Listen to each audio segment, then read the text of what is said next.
The Secret Garden, Chapter 9, Magic. One of the strange things about living in the world is that it is only now and then that one is quite sure one is going to live forever and ever. It was like that with Colin when he first saw and heard and felt the springtime inside the four walls of a hidden garden. "I've seen the spring now," said Colin, "and I'm going to see the summer. I'm going to see everything grow here. I'm going to grow here myself." "That thou will," said Dickon. "Us'll have thee walkin' about here and diggin' same as other folk afore long." And it was indeed on that very day that Colin stood for the first time. He threw off the blanket covering his legs and gripped the arms of his chair. The strength that he usually threw into his tantrums rushed through him in a new way. "You can do it," Mary said over and over under her breath.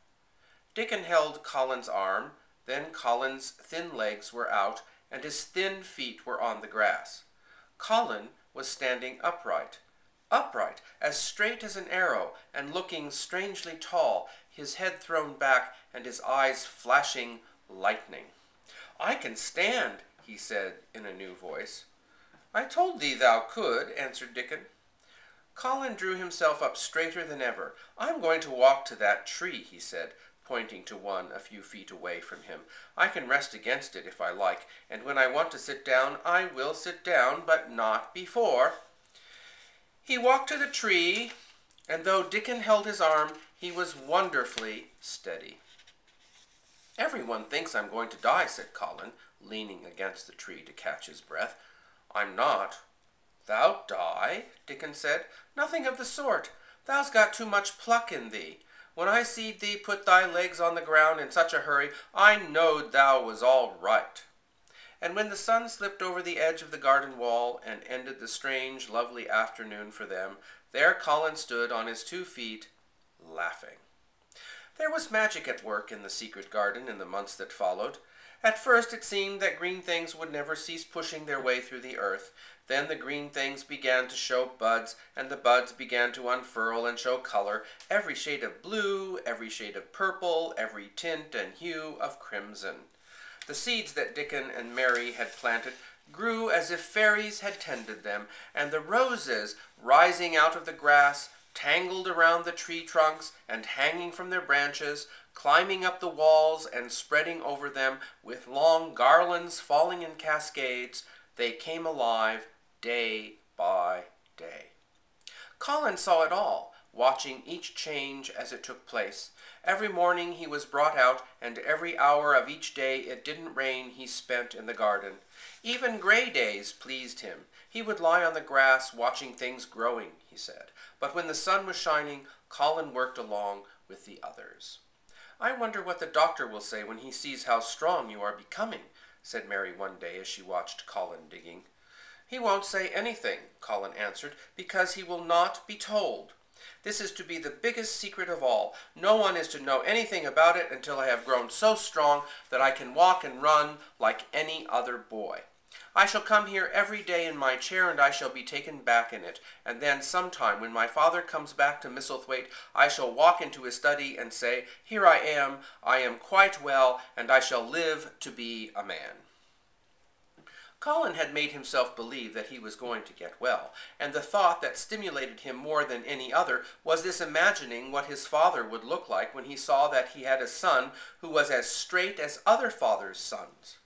Each day he did grow stronger, and each day he could walk more steadily and cover more ground. One morning Dickon showed him some exercises he had learned.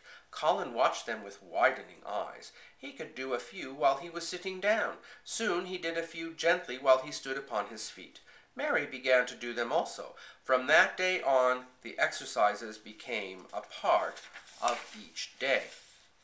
At first the robin watched Mary and Colin anxiously, worried that their strange movements might mean that they were preparing to pounce, as cats do. But then he remembered that when he himself had been made to learn to fly by his parents, he had done much the same sort of thing. He had taken short flights of a few yards and then had been obliged to rest. So it occurred to him that this boy was learning to fly, or rather, to walk, and it seemed to be no time at all before the boy, who had once looked so frail and awkward, was walking and running about just like his two companions. "Mary, Dickon," Colin cried out one afternoon, "just look at me." Dropping his trowel, he stood upright and stretched himself to his tallest height. Color glowed in his face, and his eyes widened with joyfulness. Mary and Dickon stopped their weeding and looked at him. "Do you remember that first afternoon you brought me in here?" he asked. Dickon was looking at him very hard. "Aye, that we do," he answered. Mary looked hard too, but she said nothing. "Just this minute," said Colin. "All at once I remembered it myself, when I looked at my hand digging with the trowel, and I had to stand up on my feet to see if it was real. And it is real. I'm well. I'm well." "Aye, that thou art," said Dickon. "I am well," said Colin again. "I shall live for ever and ever." And then his face took on quite a wistful expression. "I wish my father would come home," he said. "I want to tell him myself. I'm always thinking about it. I wish my father could see me, and my mother." "Eh, lad," said Dickon softly, "thy mother's in this here very garden, I do believe. She couldn't keep out of it, and thy father, he must come back to thee, he must."